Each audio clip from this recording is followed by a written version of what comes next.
नमस्कार दोस्तों, मेरा नाम मोहित मंगल है। मैं करियर काउंसलर हूं और हाल ही में मैंने एक करियर गाइड 2020 प्रकाशित की है जो सीबीएसई दिल्ली के द्वारा पूरे विश्व के सीबीएसई स्कूलों को रिकमेंड की गई है। आज इस वीडियो में मैं आप लोगों से हिंदुस्तान के अंदर इंजीनियरिंग और टेक्नोलॉजी की एजुकेशन के बारे में बातचीत करूंगा।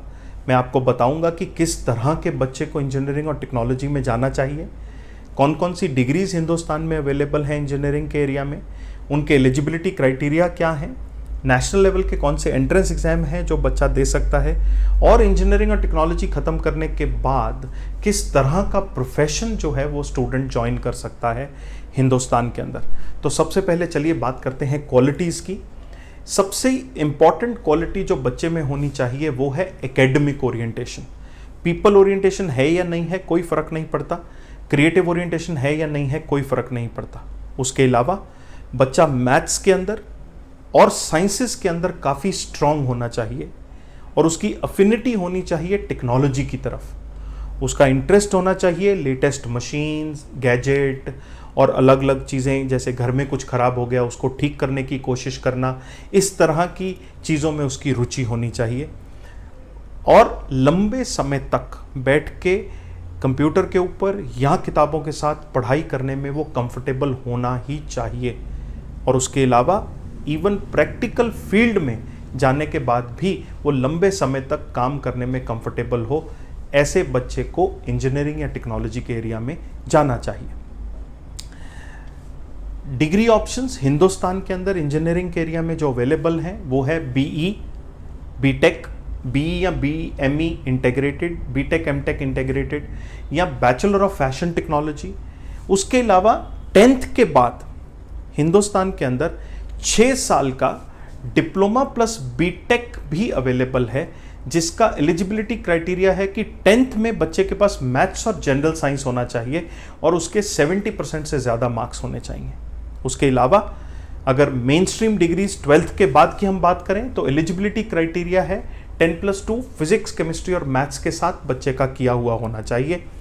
नेशनल लेवल के एंट्रेंस एग्जाम्स की मैं बात करूं तो JEE main, advanced, Birla institute खुद का एग्जाम लेता है, वेलोर खुद का लेता है, Symbiosis, SRM university, Narasimha, Manipal, Kalinga, UPS Dehradun, GITAM institute. उसके अलावा काफ़ी सारी स्टेट्स जो हैं वो अपने अपने एंट्रेंस एग्जाम्स लेती हैं, जिसमें गुजरात का अपना एंट्रेंस एग्ज़ाम है, महाराष्ट्र का अपना है, केरला का अपना है, तमिलनाडु का अपना, आंध्र प्रदेश, वेस्ट बंगाल। इस तरह से हर स्टेट जो है वो अपने अपने खुद के एंट्रेंस एग्जाम्स भी लेती हैं इंजीनियरिंग में एडमिशन के लिए। अब इंजीनियरिंग करने के बाद जिस तरह की स्पेशलाइजेशन से आप पास आउट होते हैं उस तरह के इंजीनियरिंग के एरिया में आप जा सकते हैं।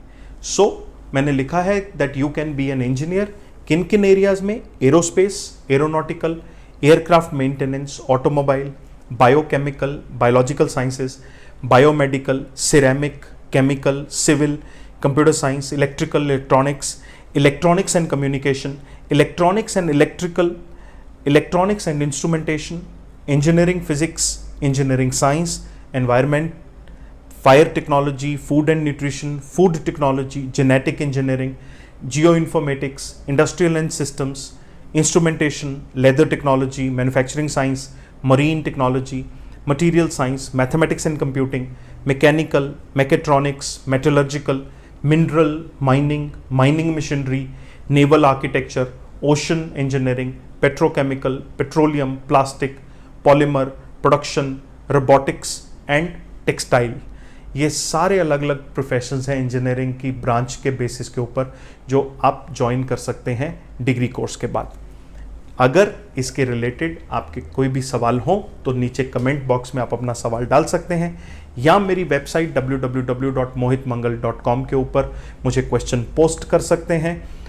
अगर आप अपने करियर के बारे में आगे जानना चाहते हैं कि कौन सा करियर आपके लिए सबसे सूटेबल होगा तो मेरे ऑफिस के साथ कनेक्ट कीजिए 76008811 के ऊपर।